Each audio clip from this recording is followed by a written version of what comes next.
It is January 2026.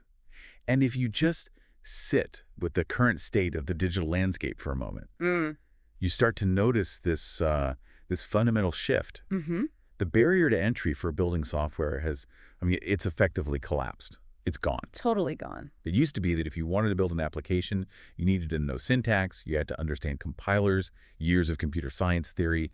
Now you just need to know how to talk, how to ask a question. But here's the paradox we're seeing, and it's a strange one.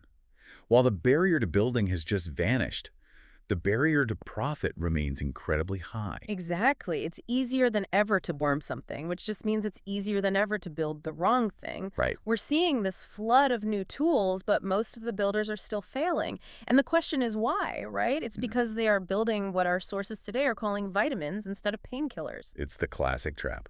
So welcome to the deep dive. Today we are exploring a text called the 2026 AI SaaS Blueprint, From Idea to First Dollar. A great title. It is. We're going to deconstruct the whole journey. From finding that elusive painkiller idea to the specific tech stack you should be using right now. We're talking tools like Opus 4.5 and Cursor. And then the really counterintuitive marketing rules. And really, the goal of this deep dive is to transform you from a dreamer with a laptop into, well, a digital architect. Because that's the role now. You aren't a bricklayer anymore. You're the one designing the whole blueprint. Let's start right there with that first hurdle. The source material draws this really sharp line between a vitamin and painkiller. It feels simple, but let's unpack it. Yeah. What actually makes a software product a vitamin? Okay, so a vitamin is something that's nice to have. It's pleasant. Maybe it makes your day 1% better. But if you forget to take your vitamin one morning, your life doesn't fall apart. You don't panic. In software, this is a tool that's cool. Maybe it's visually impressive, but the user can absolutely live without it. And a painkiller. A painkiller fixes an urgent, thrawing problem, a problem that is costing the customer money or wasting hours of their time right now. So if you take it away. If you take a painkiller away, the customer screams. That is where the profit lives. The source is so clear on this. You have to look for the things that make people feel tired or frustrated every single day. The source also gives us some red zones, places where builders in 2026 should just not go. Too crowded. Oh, absolutely. If you are even thinking about building a general chatbot wrapper, basically a clone of ChatGPT, just stop.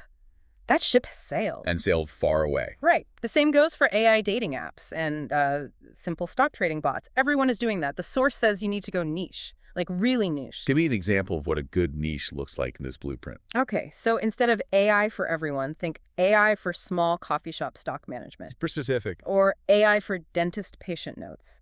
You want to find a tiny specific group of people who have a very specific, very boring problem. It also mentions using your own domain expertise, which I think is such a key point.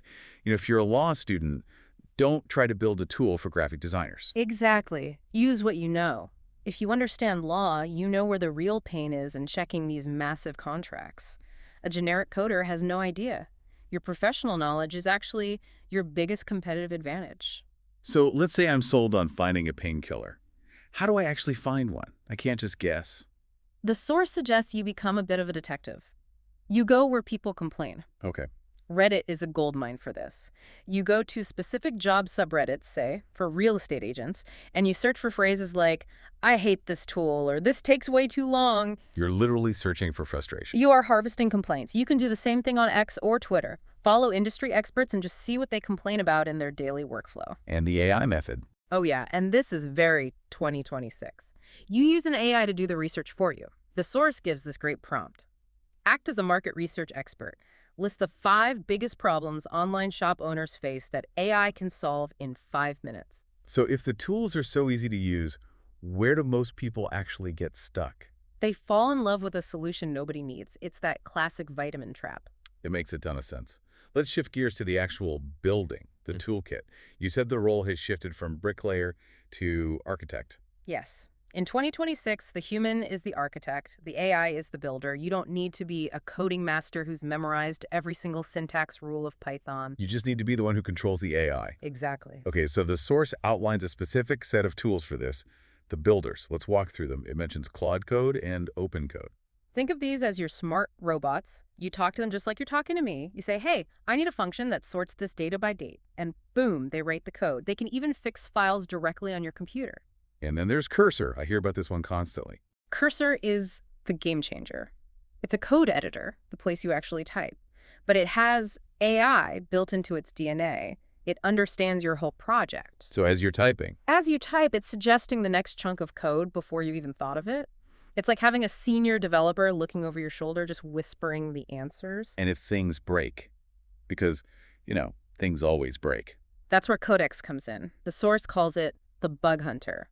If your app crashes, you show the broken code to Codex, and it doesn't just say error, it tells you exactly how to fix it immediately. The source also mentioned some operational tools, Agent Zero, Perplexity, Fireflies. Right, because building the app is only half the battle. You have to run the business. Agent Zero is like a personal assistant for little things like file conversions or making icons. And Perplexity. Perplexity replaces Google for deep research. You get answers, not just a list of links. And Fireflies is crucial.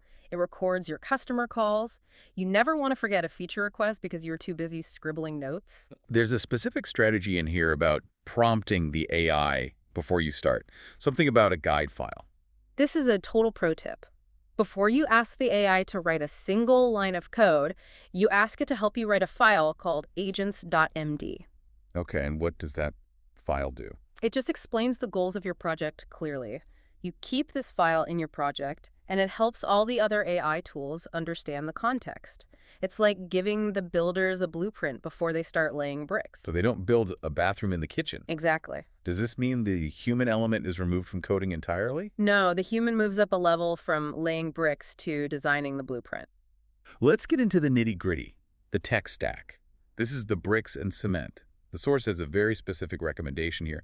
Stick to the most popular tech, not the weirdest. This is so counterintuitive for some people. They always want the shiniest new toy. Right. But the logic is sound. You want to use the technologies that the AI models know best. If a technology is popular, like React or Python, the AI has read millions of pages of documentation on it. It knows it cold. And if you pick some obscure new framework. If you pick something that came out last week, the AI is just going to hallucinate and make mistakes because it hasn't read the manual yet. Okay, so let's build the stack. Start with the front end, the face of the app. What's the 2026 standard? The blueprint is very specific, Next.js. It's fast, great for SEO, which really matters for getting customers. Okay, and for styling. Tailwind CSS. No more writing 1,000-line style sheets, you just use shortcuts. And for the components, the buttons, the menus, you use Shachnui. Shachnui. That's a bit of a mouthful. What is that exactly? Imagine a box of pre-made Lego pieces. Okay. But like professional, clean, accessible Lego pieces. Instead of building a drop-down menu from scratch, which is surprisingly hard, you just grab the Shachnui block. It saves days of work. That's the face. What about the brain, the back end? For the language, either Node.js or Python, both are very AI-friendly. But the real magic, according to the source, is the database. And for that, you use Supabase. Supabase. Why is it described as magic? Because it handles the stuff that used to take weeks of work. Setting up a database, minutes. Creating a secure login system where users can reset their own passwords. It's just built in. Wow. Whoa. I mean, when you realize Supabase allows a single person to build what used to take a team of 10, it's just mind-blowing. It really is infrastructure in a box. Why resist the urge to use the absolute newest, bleeding-edge framework? Because if the AI hasn't read the manual yet, you're on your own fixing bugs. We've talked about the tools used to build the app, but this is an AI sauce deep dive. We need to talk about the AI engines inside the app. Right. The source makes a key distinction here between co-pilots and product engines. This is a crucial distinction. The co-pilot is the model you use. It's the smart, expensive one that helps you architect complex code. So that would be. The source points to Opus 4.5 as the premium choice here. It's high intelligence. Or maybe GPT 5.2 Codex for finding those really hidden bugs. These are your heavy lifters. But you wouldn't use Opus 4.5 to run a simple chatbot for a user, would you? Exactly. That would be like using a Ferrari to deliver the mail. It's way too expensive, way too much power. For the user, the person actually paying you, you want something fast and cheap. And for that? The source recommends Gemini Free Flash. It's incredibly fast, and for many use cases, it's free or very, very cheap. How do you connect to all these different models? Do I need an account with Google, OpenAI, and Anthropic? You could, but that's a huge headache. The source recommends a tool called OpenRouter. It's a hub. A hub. You have one account with OpenRouter, and it connects you to almost every AI model in the world through one single API. It's like a universal travel adapter for AI. For those who might not know, can you quickly define API and LLM? Sure. An LLM is a large language model. That's the engine, the AI brain, like GPT or Claude. Got it. An API is just the plug. It's the way your software talks to that engine. Your app sends a question through the API plug to the LLM engine, and the engine sends the answer back. It seems expensive to run these huge models. Is that a barrier? Actually, no. User-facing models are cheap. Costs only scale when you have paying customers. We're going to take a very short break. When we come back, we are going to discuss the part that makes most builders very uncomfortable: marketing, and why you should do it before you write a single line of code. We are back. We're unpacking the 2026 AI SaaS blueprint.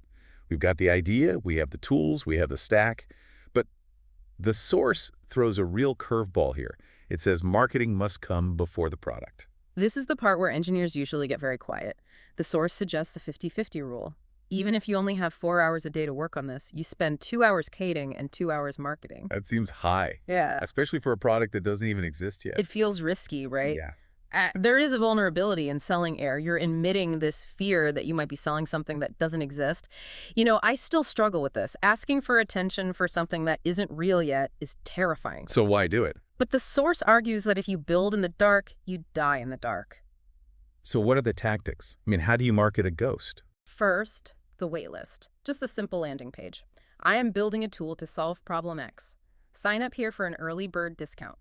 That's it. Okay, and then? Then you build in public. Screen recording the process. Exactly. Go on LinkedIn or Facebook, record your screen while you're designing something, talk about a bug you just fixed. People love the narrative. They love seeing the struggle and the progress. It builds a fan base before you even have a product. And then there's pre-selling.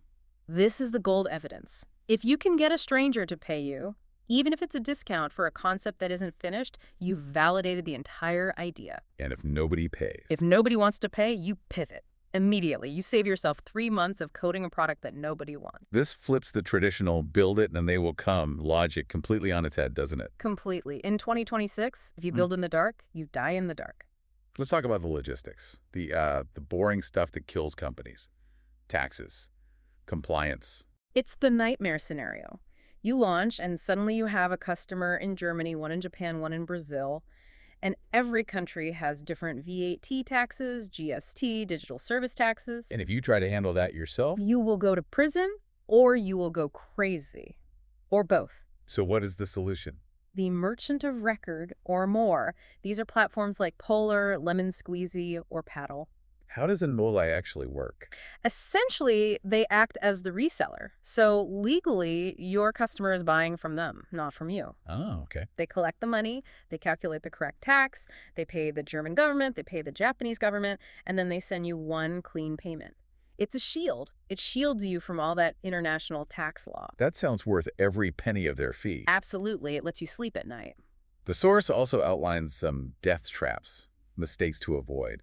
We already touched on building vitamins, but what else? Loving the idea too much. It's treating your code like it's your favorite child. If your users are saying, I don't really need this, you have to be willing to kill the darling. You have to pivot.